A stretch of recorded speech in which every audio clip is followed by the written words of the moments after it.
Hello guys, welcome back to our channel How to Guide. In this video, I'm going to be showing you guys on how to get subtitles on YouTube Kids. So guys, if you can't get subtitles on YouTube Kids and you don't know where to find them, then this video is for you. The first step is to open Subtitles. And once you're here, you would notice that there are no subtitles over here. So in order to enable them, There were 7 in the back. just look at the 3-dot button right next to subscribe. So once you tap here, you would see the video options like autoplay, report, block, quality, and captions. These captions are subtitles, so just go ahead and tap here, and instead of off, tap on English. And the oldest one said, turn over, turn over. So they yelled, hey Johnny, hey Johnny, hey Johnny, hey Johnny. Fully turned on.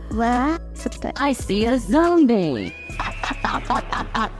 Now you know I hope this video was helpful for you. That's how you get subtitles on YouTube Kids. If you found this video helpful, please leave us a like and drop us a comment down below. And if you want more helpful videos like these, then please subscribe to our channel. We'll see you again next time. Thank you for watching.